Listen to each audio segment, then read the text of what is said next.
Welcome back. I'm so glad you're here because today's topic is one that truly transformed my life. If you've ever felt like your money just vanishes every month, or you're constantly wondering where your hard-earned salary went, you're definitely not alone. I used to be in that exact same place, feeling frustrated and overwhelmed by my finances. Today, I'm sharing the one question that completely changed my finances. Does this purchase actually add value to my life? It sounds simple, but asking myself this before every single purchase forced me to pause and really think about what I was spending on. Suddenly, I realized how many things I bought out of habit, boredom, or just because they were on sale, not because they truly made my life better.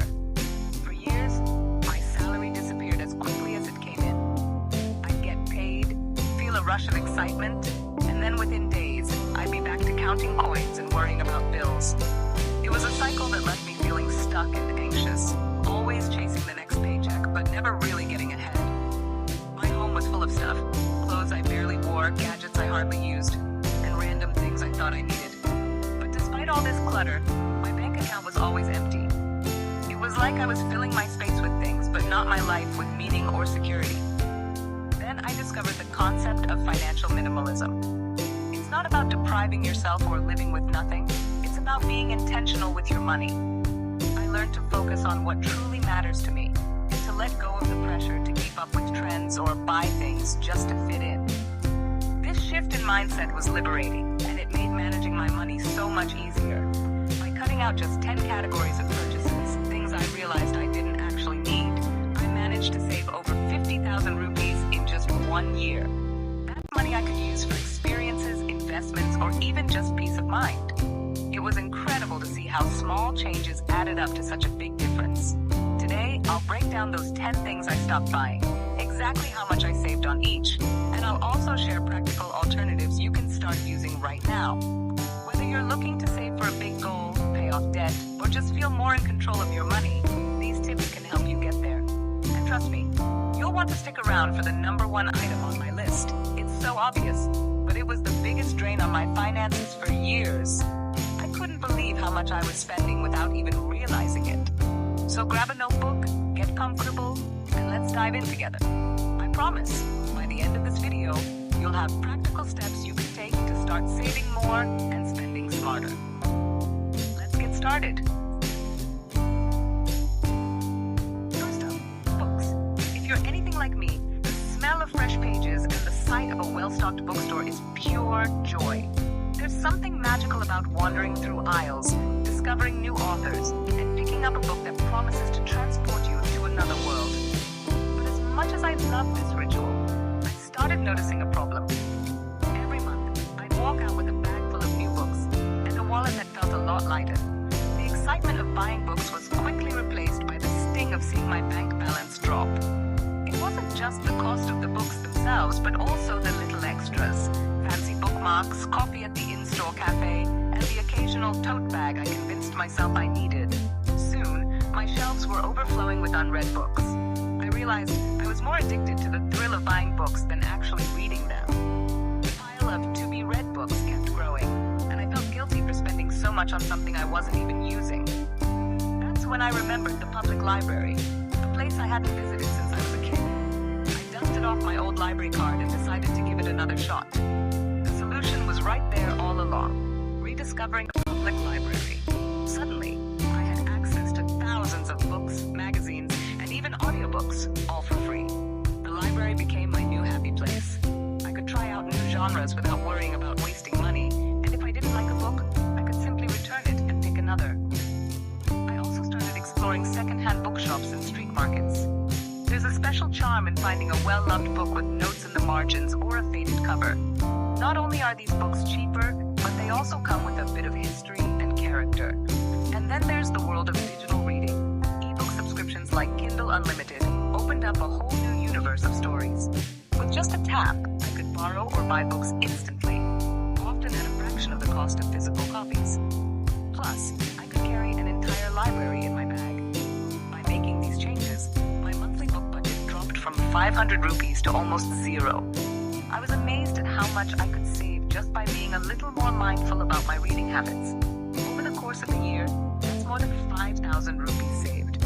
money I could put towards other experiences like travel, hobbies, or even more books if I really wanted to treat myself.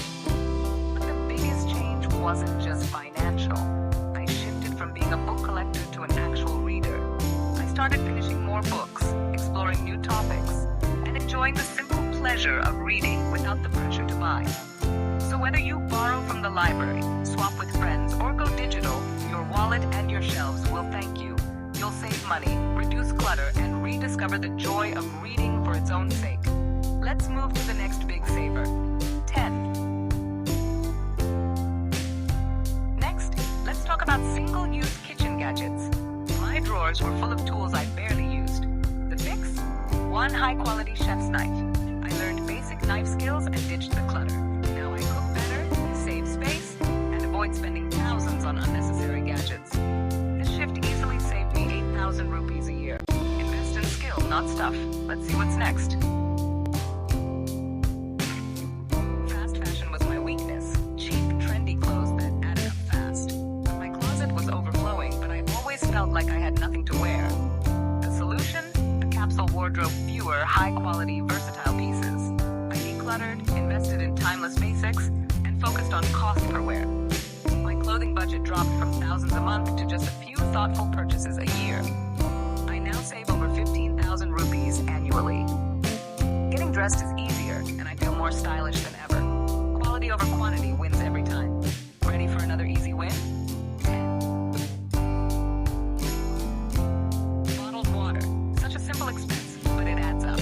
I switched to a reusable bottle and a basic home water filter. The initial investment paid for itself in months. Now I save at least 3,000 rupees a year and cut down on plastic waste. It's a high-impact, low-effort change. Stop buying water, start saving. Let's keep going. 8. Brand name groceries used to fill my cart, but the price difference adds up. I tried a month of only store brand products and found almost no difference in taste or quality. Now I buy generic for most staples and save 10 to 30% on groceries. That's about 7,000 rupees saved each year. Don't pay extra for a label, try the store brand. On to the next money trap. Impulse buys at the checkout counter. Chocolates, chips, magazines were costing me thousands a year. I made a rule, never buy from the checkout aisle. Instead, I plan my treats and buy in bulk during regular shopping. This simple habit saves me nearly 10,000 rupees a year. Small, mindless purchases can sabotage your savings. Stay mindful and let's move on. 9.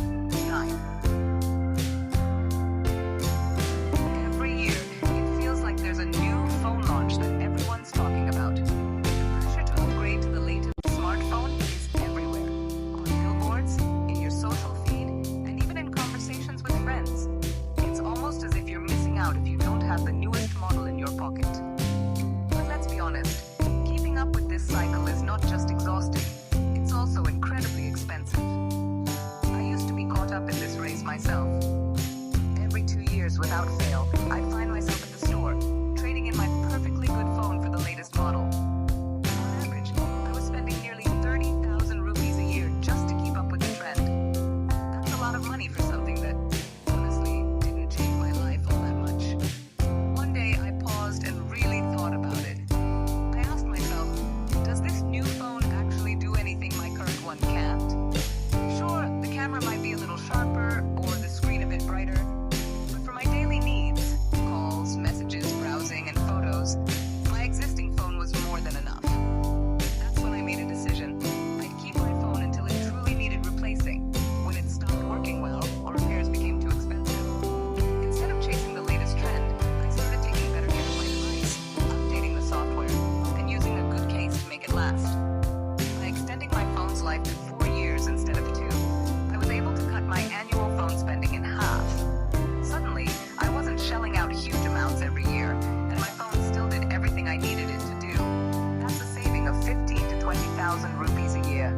Money that I could put towards travel, investing, or even just a nice dinner out. It's amazing how much you can save by simply resisting the urge to upgrade for the sake of it. So the next time you feel tempted by a shiny new phone, remember, you don't have to join the upgrade cycle. Your wallet and your peace of mind will thank you for it. And with that simple shift, you'll find more freedom in your daily life, more money in your pocket.